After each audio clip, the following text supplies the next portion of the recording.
Hey, welcome back to the channel. In today's video we're going to do some teardowns. Yep, we're going to be doing a demolitioning of, let's say, these old school PCs for some spare parts.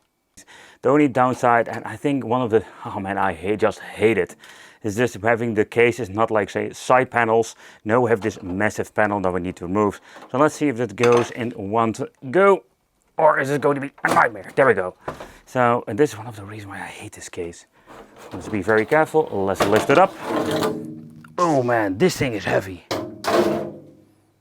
This first PC, it's a quite interesting one. So first of all, it comes with an Antec power supply. We're not going to be using that. It only got like 350 watts. I got a couple of them like 600 watts over there. So what is cool is that they have this Arctic fan. These things were kind of cool and were pushing out the air quite good. They also implemented a special CPU fan, so this has been upgraded.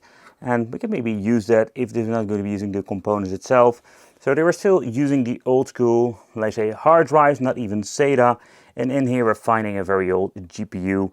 But this board can maybe be used or reused for a test bench for old graphic cards. But that's something we're going to be looking up. However, it does come with a built-in TV tuner card. That's something you don't see very often. However, I've been using them back in the day, but they were not that great at all.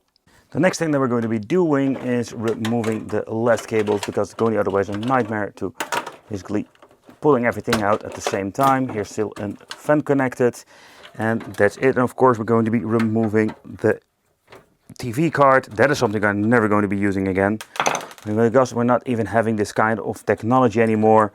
Yep, that's it, but it's kind of cool. Well, it's made by Philips. Okay, that's interesting. Philips, the Dutch company, that they actually sold everything so far, I understand. They're just doing, I think it's medical stuff, and that's it. But so interesting to see how much different components Philips actually made. It's going to be removing the tiny screws for the mainboard so we can lift it out. Well, let's see. Man, not even all of the screws are in the mainboard. So it's good that I actually removed it, because this build is absolutely horribly done. Okay. Well, let's remove that too. I don't know if I ever got all of them. Nope, still got a couple of them over here. That I'm not going to be forgetting anyone, because otherwise I cannot pull out this freaking mainboard. Next up, what we need to do is removing the cables for the on and off switch and all the other ones. USB front and all the other craziness, and the audio out and that kind of stuff. Alright, let's be very careful. So that part has been disconnected. Nope, I think there's still a screw somewhere in here. Okay, I finally managed to get the main board out. There we go. All right, all of this, yep, everything is separate now. So this is the main board. It's a quite big one. It's not your typical ATX. So it looks kind of weird, a little bit wider than normal. It's not going to be a problem disassembly or assembly anything in the future when it comes to putting it in a cool different build. Yep, in here we're having some RAM modules. Let's check out what it actually is. Is it any good, or is it absolutely garbage? Infineon, I think it was a quite good brand. 512 megabytes, so I'm guessing this is 1 gigabyte of RAM. For back in the day, that's quite a lot. So that is great, so we're going to be leaving it in there. Okay, and yeah, the CPU also needs to be, or the cooler needs to be removed later on, because we need to remove and replace the thermal paste. But one of the things you always need to look out for if you're going to be looking into the main boards. So double check the capacitors. They all seems to be in perfect condition, no leakage whatsoever, particularly when it comes to this main board, because some of them are like 10 plus years old. Okay, so let's see what we can salvage from this PC, because the hard drives, I think I'm going to be keeping them with the mainboard for now, because everything is installed, and of course it will be fun to reinstall Windows and make something cool out of it. Getting the hard drive out and some other stuff, but yeah, I think that's it. That's the only thing that we're going to be actually using inside this PC, because the case is completely garbage, and of course the power supply we're going to be using, or at least saving up one, because this 350 watt, it's not super bad, but also not great. For removing the power supply, the only thing we need to do is removing 4 screws. Yeah, so that's the only thing that we're going to be doing. The power supply is nothing special, just this very cheap, thin and thick power supply thingy. Well, what you need to take consideration is, first of all, if you're going to be reusing it, do we have all of the connections? I already mentioned that it gets SATA and the old school Molex, so we can actually use it greatly in a very old system, like maybe in Pentium 3 if you want to. However, what you need to really take into consideration if you're getting these power supply, this is only a 350 watt one, and if they're getting older, the major problem is that they can fail. And yeah, with these old ages and you're getting like a cool retro build, be careful. Sometimes better to get yourself a new one. Never forget this freaking thing, the EO shielding, or at least it's called, because if you're having this piece of metal, be always careful. They are like freaking very like sharp like a knife, particularly on the edges, but we need to keep them with the mainboard itself. Yep, because most of the time back in the day I always was like forgetting these freaking things. Okay, so this is interesting. We have a fan over here. Yep, and Wicked loves this fan, but ooh, this one is really filthy. Can I even remove this bloody thing, or is this going to be a nightmare? And let's get the card reader. What is interesting, and this is something I've personally never seen, I'm going to be saving up. They made like a splitter. So a splitter for having this two configuration in one. So that's kind of cool. The company called Godspeed Computer Corp. Oh yeah, that name alone, I love it. But that's interesting, so we can actually use this. Next up, drives. Removing the screws itself, and I'm guessing we can slide them out fairly easy. Oh, there are 4 screws. So when it comes to this old school build, there are some interesting parts in here, and of course I always have way too much parts, but I love to have some spare parts. Otherwise I need to order stuff before making a video, and I just really hate that. So can we slide it out? Yep, we can just slide it out like that. And I do wonder what kind of drives we're having. We're having here a DVD writer and a DVD ROM. And look, the size difference. However, both of them are the old school connection, so it's a little bit of downside. I wish they were SATA, but we cannot have everything. So beside the hard drive at this point, I can tell you there are some really interesting parts in here. Putting the hard drive out is quite interesting. So we had one screw over here that have been removed. What we need to do is put this lip on. We need to like force the lip up, and then we can pull out the hard drive. That's interesting. Don't see that every day. The hard drives that we can actually use again are the Barracudas, the Seagate, the 160 gigabyte, 2 of them. So in total 320 gigabyte of storage. Now if you're going to be building a Windows XP, yeah, that's going to be more than enough. So it's time to rip into the other case, and let's see how we can disassemble this. So I'm very curious on how this thing will work.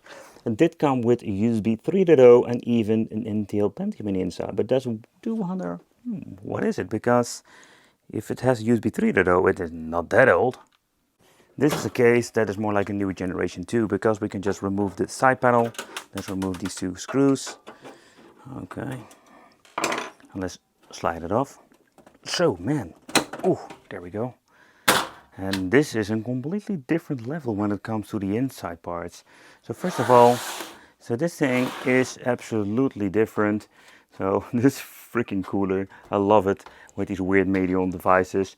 Already having a SATA drive in the inside. The power supply is absolutely garbage, like always with these things. So that's something we're not going to be reusing. But however, we're going to have like over here a converter. I'm guessing this is going to be for something different. So we're going to be removing, salvage everything. We're going to be removing all of this here. So what is even weirder is like, what the heck is going on with this? It's like, what a kind of a weird construction they're doing in here. So that is not a good point, and this is not good at all, I'm guessing, because when you're looking at these cables, particularly this is a very strange one. So first of all, I've never seen this GPU, but the main board, this is going to be a strange one. And you can see that the pins are completely different.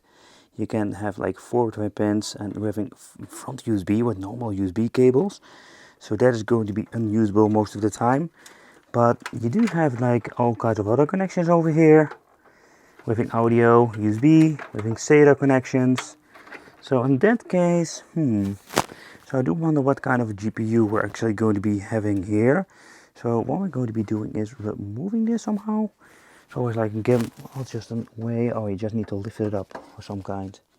Let's see if we can actually do that. Ah, we can click it open. Okay, nice. So let's check if we're going to be removing this. Is this a PC Express card that we can maybe use for some other fun videos? Or is it just going to be any, let's say, shenanigans? Okay, let's get it open. I'm just going to be doing this by one hand. That's normally not a good idea. There we go. Yeah, so the connection is indeed brand new. Oof, the GPU has some, let's say, really bad like dust underneath. So when it comes to the card itself, medium, specially made for this PC. Ah, it's a GTX 750, 1 GB. Okay. So, okay, this can be a fun card. Okay, there can be one for the collection. So when salvaging, this can be something we can actually use. So when it comes to the hard drive, say that, come on, we're going to be using an SSD for Windows 7 and that kind of stuff. But I'm just going to be honest, I don't know if I'm going to be using this mainboard. I'm just thinking of leaving it in here because when you're checking it out, it's nothing special. The mainboard, we can use it, but it's not going to be maybe the best board out there. However, let's tear it down. And one of the concerning things, the biggest concerns, is this connection over here. I don't know if I'm having even a power supply that supports this. Okay, so it says over here 350. So it's in 336 watts. So yeah, this is not going to be a power supply that we're going to be reusing. So let's do a quick disassembly, because maybe there are some parts that we can still use. But let's pull out the mainboard. I've removed all of the screws. So I find this still the most interesting construction. I just wanted to see where this is going. However, let's remove it. And we have the pins over here for all the other parts. Let's see if I can just very carefully remove it. I have no idea why it don't want to come loose. Let's move that over there too. This is for the audio. Okay, there we go. I'm going to be looking at it later on to see if we can actually use it. Let's remove the drive, the other stuff that we've seen showcases before, and let's do a quick overview of the parts. So next thing I'm going to be doing is removing the front cover, because I want to have the drive. I think it has been set, it has been like this. Yeah, has been removed all of the screws, and this is going to be in Samsung. Let's check out a DVD writer. Okay, that's a great one for the collection. And next up, having here this part we cannot actually use, so only the hard drive itself, and then we're done. Oh, and don't forget the shielding. We did salvage some interesting parts. So I just wanted to chit-chat about the mainboard itself, because this is one of the good reasons why I hate Medion and some of the Dell even. The reason why is this weird configuration. So first of all, the power supply. So I don't know if I'm going to be even having the option to use a different power supply. This will be plugged into the mainboard and the CPU. But what is even more weirder, you know, the cable, I didn't really understand what it's doing. This thing has been plugged into the mainboard itself. So that is what it does. So it actually like transfers the power, but it's normally not like it should be. Normally getting the cable connections like this SATA and old school Molex from the power supply and then into your parts, but we're not getting it with this mainboard, so that is kind of weird. So okay, so we need to keep everything together, otherwise we cannot use the mainboard at all. So let's clean it up. Let's see if we can do this with some dry toilet paper. That's one of the ways you can just get rid of this. Well, it's not like super bad. I've seen some dried out, like say over, I see some stuff on here on the CPU, but no, not bad at all. Okay. It's always very difficult to read through the camera, but let's do my best. And let's check it out. They're using Intel Pentium G3250. Yeah, that's actually what it is. So, is it upgradable? It's upgradable. But the question, of course, is this CPU actually going to be worth it? In general, these things are really, really old. But the question is also, can we just reuse it and get something going on? But that's something we're going to be finding out in some future video, because this Pentium, yeah, it's not great, you know, not great at all. We did salvage a lot of parts from two computers. But can we actually use it? Yes, some parts regarding the Medion is going to be an overall problem. However, we're going to be keeping this in the collection for now, maybe fun for an arcade emulation build where we're going to be using this main board for some basic emulation, particularly basic. This is going to be something of a Windows XP build or some kind, because this is quite an interesting setup. We do have enough drives now, so the power supply, yeah, we're not going to actually be using it, but the graphic card, we're going to be cleaning it up, because that can be a fun thing to do on some other channels and other videos. However, thank you all for watching, and it would be great to see you in the next video.